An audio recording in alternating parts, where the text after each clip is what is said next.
At length I perceived in the distance a crescent-shaped ring of silver luster.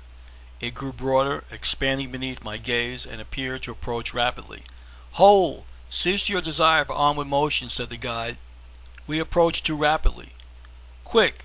Wish with all your mind that we were motionless."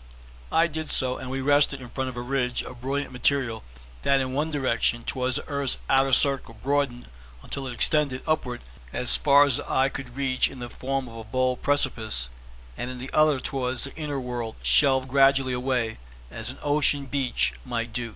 "Tell me, what is this barrier?" I asked. "It is the bisected edge of the earth crevice," he said. "The overhanging upright bluff reaches towards the external surface of the earth, the land of your former home.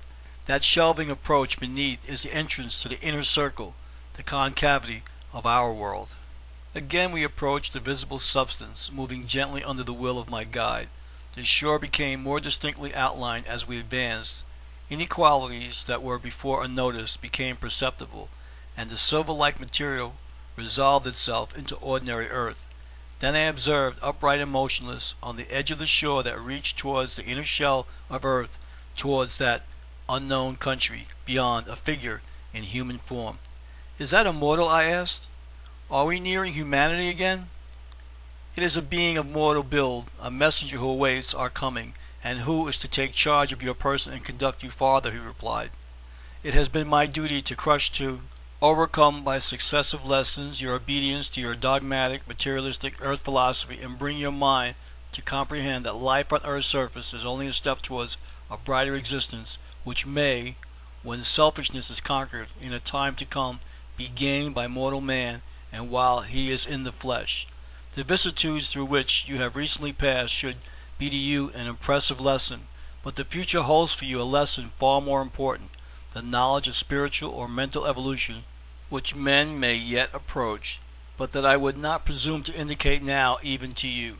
Your earthly body has become a useless shell, and when you lay it aside, as you soon can do, as I may say you are destined to do, you will feel a relief as if an abnormal excrescence has been removed.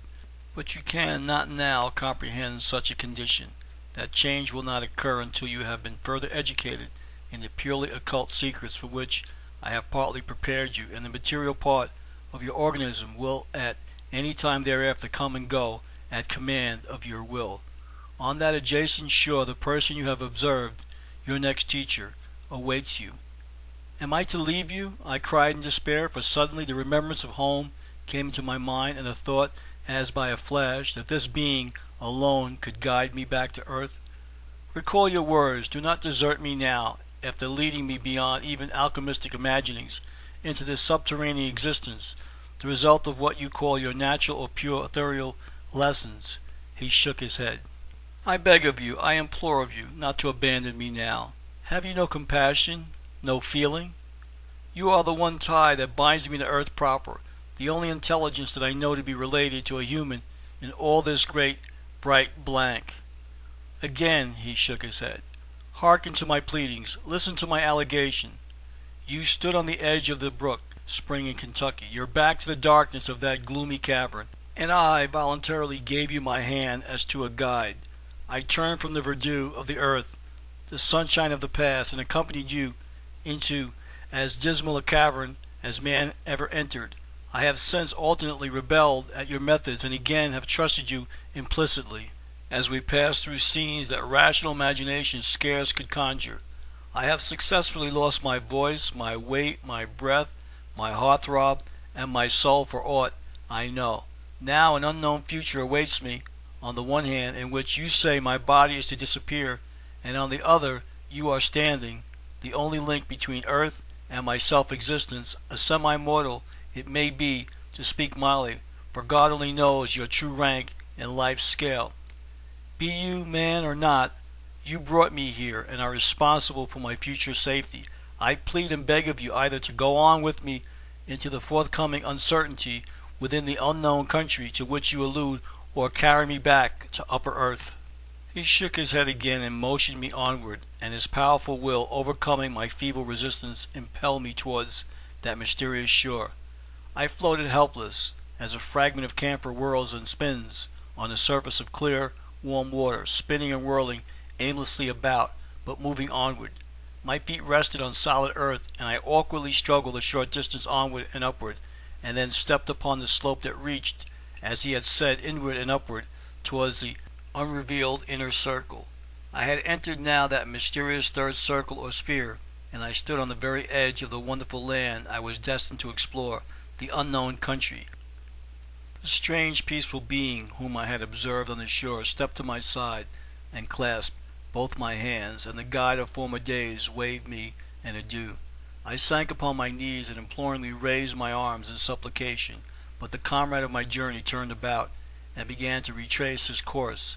Suspended in vacancy, he seemed to float as a spirit would if it were wafted diagonally into the heavens, and acquiring momentum rapidly, became quickly a bright speck, seemingly a silver mote in the occult earthshine of that central sphere, and soon vanished from view. In all my past eventful history there was nothing similar to or approaching in keenness the agony that I suffered at this moment, and I question if shipwrecked sailor or entombed miner ever experienced the sense of utter desolation that now possessed and overcame me. Light everywhere about me, ever-present light, but darkness within, darkness indescribable, and mental distress unutterable. I fell upon my face in agony and thought of other times and other remembrances of my once happy upper earth life that became excruciatingly painful. But when a person is in misery, pleasant recollections, by contrast, increase the pain. Let my soul die now, as my body has done, I moaned, for even mental life, all I know, possess, is a burden. The past to me is a painful, melancholy recollection. The future is... I shuddered, for who could foretell my future? I glanced at the immovable being with the sweet, mild countenance, who stood silent on the strand beside me, and whom I shall not now attempt to describe. He replied, "The future is operative and speculative. It leads the contemplative to view with reverence and admiration the glorious works of the Creator, and inspires him with the most exalted ideas of the perfections of his divine Creator."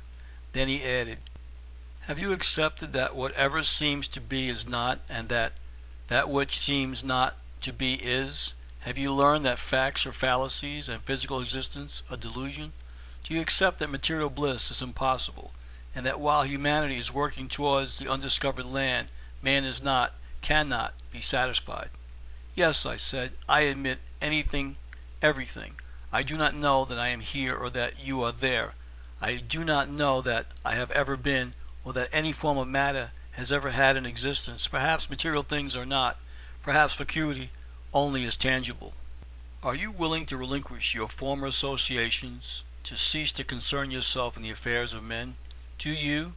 He hesitated, seemed to consider a point that I could not grasp. Then, without completing his sentence, or waiting for me to answer, added, "Come, my friend, let us enter the expanses of the unknown country. You will soon behold the original of your vision, the hope of humanity, and you will rest in the land of Etidorpha. Come, my friend, let us hasten." Arm in arm we passed into that domain of peace and tranquility, and as I stepped onward and upward, perfect rest came over my troubled spirit. All thoughts of former times vanished. The cares of life faded. Misery, distress, hatred, envy, jealousy, and unholy passions were blotted from existence, excepting my love for dear ones still earth enthralled, and the strand of sorrow that, stretching from soul to soul, linked us together. The past became a blank. I had reached the land of Etidorpha, the end of earth.